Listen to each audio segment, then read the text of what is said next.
Market లో invest చేసి మీ డబ్బులు డబుల్ చేసుకోవాలనుకుంటున్నారా? విజయవాడలో జరిగే సుందరరామిరెడ్డి గారి లైవ్ సెమినార్ కి అటెండ్ అవ్వండి. నమస్తే రేవంత్. నమస్తే అండి. రేవంత్, నిన్న నా ఫ్రెండ్ ఒక అతను కాల్ చేశాడు. వాళ్ళ పాపకి ఒక 5-6 years age. Okay. So Vishnu, మా కూతురు భవిష్యత్ అవసరాల కోసం ఒక ఇన్వెస్ట్మెంట్ స్టార్ట్ చేద్దాం అనుకుంటున్నా. ఓకే. అది సుకన్య సమృద్ధి యోజనలో ఇన్వెస్ట్ చేయాలా లేదంటే మ్యూచువల్ ఫండ్ లో ఇన్వెస్ట్ చేయాలా అన్న డైలమాలో ఉన్నాను. నువ్వు ఏదైనా సజెషన్ ఇస్తావన్నాడు. అటువంటి సజెషన్స్ ఇవ్వడానికి, because I am not the right person. Okay. I'm not the financial adviser. నేను జస్ట్ ప్రోగ్రామ్ హోస్ట్ చేయడం వరకే. సో దానికి సంబంధించిన కన్సర్న్ పర్సన్ని అడిగి నీకోసం ఒక వీడియో లాగా తయారు చేసి నేను ఇవ్వగలను బాబు అని చెప్పాను. ఓకే. సో మరి ఆడపిల్లల భవిష్యత్ అవసరాల కోసం ఏదైనా ఇన్వెస్ట్మెంట్ చేద్దాం అనుకున్న పేరెంట్స్ ఎవరైతే ఉంటారో, మరి అటువంటి వాళ్ళు సుకన్య సమృద్ధి యోజనలో ఇన్వెస్ట్ చేద్దామా లేదంటే మ్యూచువల్ ఫండ్లో ఇన్వెస్ట్ చేద్దాం అన్న డైలమాలో ఉన్న వాళ్ళకి ఒక చిన్న అనాలిసిస్ తెలియచేయగలరు. అంటే దాంట్లో ఉన్న ప్రోస్ అండ్ కాన్స్ ఏంటి? సో బేసిక్గా సుకన్య సమృద్ధి యోజన ఆడపిల్లల కోసం మొదలుపెట్టినటువంటి ఒక మంచి స్కీమ్. దాదాపుగా 8.2% అనుకుంటా ఇప్పుడు ఇంట్రెస్ట్ రేట్ వాళ్ళు పే చేస్తుంది. అది మంచి స్కీమే. కాకపోతే అది మనకి సూట్ అవుద్దా లేదా, అది కదా ప్రశ్న. మనకి సూట్ అవుద్దా లేదా అన్న దాన్ని బట్టి మనం ఆలోచించుకోవాలి. సో ఫస్ట్ సుకన్య సమృద్ధి యోజనను మనం అర్థం చేసుకుంటే, పాపకి 21 సంవత్సరాల వయసు వచ్చేంత వరకు డబ్బుల్ని అప్పచెప్పరు, లాక్-ఇన్ అయిపోయి ఉంటాయి. మనం మాక్సిమం సంవత్సరానికి 1,50,000 రూపాయల వరకు సేవ్ చేయొచ్చు. 1000 కావచ్చు, 2000 కావచ్చు, అప్ టు 1.5 lakh రూపీ వరకు పర్ యానం మనం సేవ్ చేయడానికి అవకాశం మనకు ఉంది. అట్లా 15 సంవత్సరాల వరకు పే చేస్తే ఒక 6 సంవత్సరాలు లాక్-ఇన్ పెట్టి 21 సంవత్సరం పాపకి వచ్చినప్పుడు, పాపకి ఏజ్ వచ్చి 21 పూర్తి అవ్వాలి, ఏజ్ పూర్తి అవ్వాలి. పూర్తి అయిన తర్వాత అక్కడ ఉన్నటువంటి కార్పస్ ని వాళ్ళు పే చేస్తారు. ఇప్పుడు పాప పుట్టిన వెంటనే మొదలు పెడితే మనకు ఒక సమ్ ఆఫ్ అమౌంట్ ఉంటుంది. ఒక 5 సంవత్సరాల తర్వాత స్టార్ట్ చేస్తే ఒక సమ్ ఆఫ్ అమౌంట్ ఉంటుంది. ఎండ్ ఆఫ్ ద డే వాళ్ళు క్యాలిక్యులేట్ చేసేది 8.2% ఇంట్రెస్ట్ అనేది యాడ్ చేసి మనకి పే చేయడం అనేది జరుగుతుంది. సో బేసిక్ గా మనకి 8.2% సరిపోతుందా అండ్ ఇది సరైన పద్ధతేనా, దీని గురించి కూడా మాట్లాడుకోవాలి. సో బేసిక్ గా మనం సుకన్య సమృద్ధి యోజనలో డబ్బులు కట్టుకుంటూ వెళ్తాం. సో ఇప్పుడు బేసిక్ 21వ సంవత్సరానికి వాళ్ళు మనం డబ్బులు ఇస్తా అన్నారు అంటే, సహజంగా పాప అక్కడ పెళ్లి వయసు వస్తుంది, పాపను సెటిల్ చేసేందుకు ఆ డబ్బులు ఉపయోగపడతాయి అనేది ఒక major agenda. So in between బేసిక్గా మనకి పాప చదువులు అనేవి మనకి ఎల్కేజీతో మొదలవుతూ ఉంటాయి.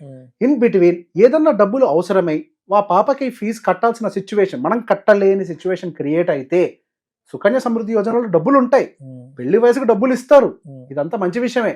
కాకపోతే అసలు ఆ పిల్ల కనీసం స్కూలింగ్ పాస్ అవడానికి ప్రాబబిలిటీ ఉందా ఏదైనా పేరెంట్కి జరిగితే? సో బేసిక్గా నేను చెప్పే పాయింట్ ఏంటి అని అంటే, ఈ స్కీమ్ మంచిదైనప్పటికీ లాక్-ఇన్ ఉండటం వల్ల మీ జుట్టు ఇంకొకరి చేతిలో ఉన్న సిచ్యువేషన్ లాగా ఉంది. మీరు వాడుకోని అవసరం లేదు. మీకు ఏదైనా జరిగి మీ పాప చదువుల కోసం వాడాలి అంటే వాడలేని పరిస్థితుల్లోకి ఎదుర్కోకూడదు. పెళ్లి అవసరమైతే డబ్బులు లేకపోతే గుళ్ళో వేస్తా, గుళ్ళో కాకపోతే రిజిస్టర్ ఆఫీస్లో వేస్తా, రైట్? అది ఇంపార్టెంట్ కాదు కదా. అన్నిటికంటే ఇంపార్టెంట్ ఏంటి, ముందు చదువు. పిల్ల చదవాలి కదా, తన కాళ్ళ మీద నిలబడాలి కదా, ఆర్థిక స్వాతంత్రం తెచ్చిపెట్టాలి కదా. సో దానికోసం చదువు. సో బేసిక్గా ఎప్పుడైనా సరే మనకి ఫ్రీ హ్యాండ్ ఉండే వాటిని మనం ఎంచుకోవాలని చెప్తాం. ఇది పాయింట్ 1. సో టక్కుమని మన అవసరాలు తీర్చుకోవాలి. మన అవసరాలు కాదు, ఆ పాప అవసరం. పాప అవసరం, అదేలే, పాప అవసరం తెలిసినాక మనకు అవకాశం ఉండాలి. పాయింట్ 2. ఓకే, దీనికి డిఫరెంట్ ఆర్గ్యుమెంట్స్ ఉంటే దాన్ని పక్కన పెట్టేయండి. ఇంకొక ఆర్గ్యుమెంట్, ఇప్పుడు ఎప్పుడైనా మనం ఒక ప్రోడక్ట్ ని చూస్ చేసుకునేటప్పుడు సూటబిలిటీ ఆఫ్ ద ప్రోడక్ట్ గురించి మాట్లాడుతూ ఉంటాం. అసలు ఆ ప్రోడక్ట్ మనకి సూట్ అవుతుందా లేదా? 21 సంవత్సరాలు అంటే సహజంగా పెళ్లి వయసు కోసం ఇచ్చేటువంటి డబ్బులు అవి. సో బేసిక్ గా ఇప్పుడు 20 లక్షల రూపాయలు ఆడపిల్ల పెళ్లికి సాధారణంగా ఖర్చు అవుతుంది. 20 లక్షల రూపాయల పెళ్లి ఈ రోజు అని అంటే ఆ పాపకి 21 సంవత్సరాలు వచ్చే టైంకి దాదాపుగా 1.5 మారుతుంది. సో ఇప్పుడు మనం స్క్రీన్ మీద క్లియర్ గా చూపిస్తున్నాం క్యాలిక్యులేషన్ ని. పాపకి ఒక 21 సంవత్సరాలకి మ్యారేజ్ టైం ఉందనే అనుకుందాం. వాళ్ళు 21 గది ఇచ్చేది, 21 తోటి క్యాలిక్యులేట్ చేద్దాం. ఓకే, ఈ రోజు మనకి 20 lakh రూపీస్ ఖర్చు అవుతుంది. 10% ఇన్ఫ్లేషన్ కామన్ గా ఎక్స్పెక్ట్ చేసేదే. ఓకే, సో బేసిక్ గా దానికి గాను మనకి అప్రాక్సిమేట్ గా కావాల్సినటువంటి అమౌంట్ 1.5. అదే మనకి సుకన్య సమృద్ధి యోజన అయితే ఎంత ఇస్తుంది? కేవలం మనకి ఇచ్చేటువంటి అమౌంట్ వాళ్ళు 69 లక్షల రూపాయలు మాత్రమే.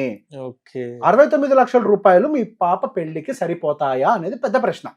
69 లక్షలు 70 లక్షలు అనేది ఇప్పుడు ఆలోచించడానికి పెద్ద ఫిగర్, పెద్ద అమౌంట్. అంటే ఇప్పుడు వామ్మో వాయ్యో అని అనుకునేంత పెద్ద అమౌంట్. బట్ ఒక 20 ఏళ్ల తర్వాత అది నథింగ్. అసలు అది నథింగ్. అది పాయింట్. ఇప్పుడు నేను కట్టేది 22.5 లక్షలే, వాళ్ళు 70 లక్షలు ఇస్తారు దాదాపుగా అని పెద్దగా ఇప్పుడు అనిపిస్తుంది. కానీ పాప పెళ్లికి ఆ డబ్బులు సరిపోవు నీడ్ అనాలిసిస్ ప్రకారం చూస్తే. సో మనం అదే సుకన్య సమృద్ధి యోజన అని ఒకసారి క్యాలిక్యులేట్ చేస్తే ఇక్కడ మనకి దాదాపు 8.2% ఇంట్రెస్ట్ రేట్తో క్యాలిక్యులేషన్ తోటి yearly investment 1.5 lakh.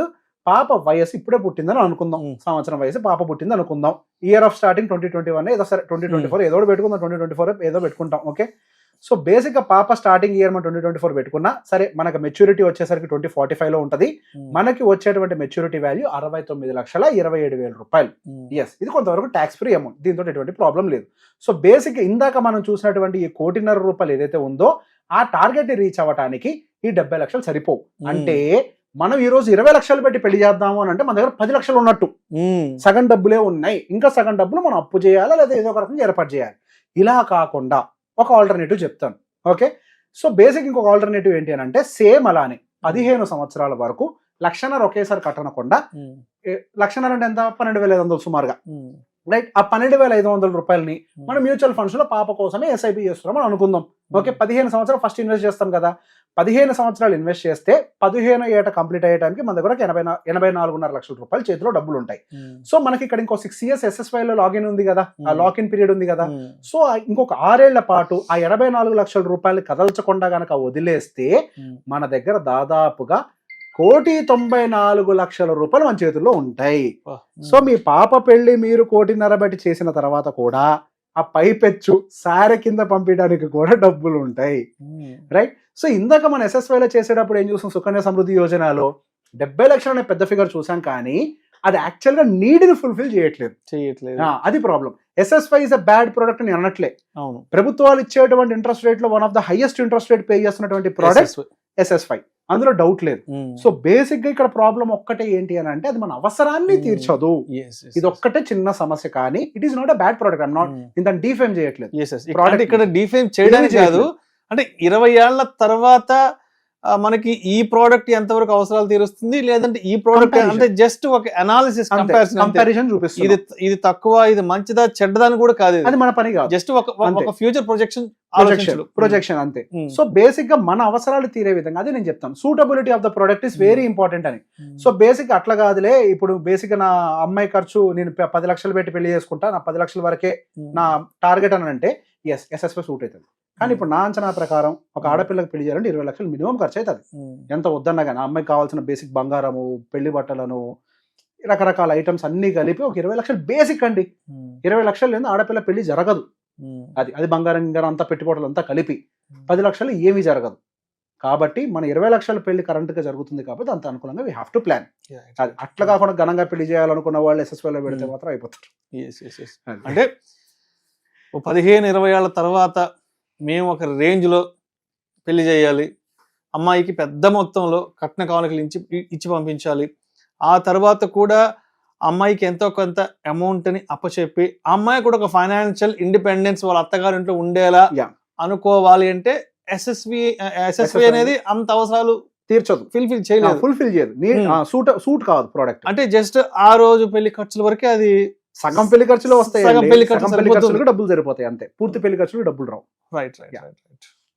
Thank you so much Revanth. Thank you అండి.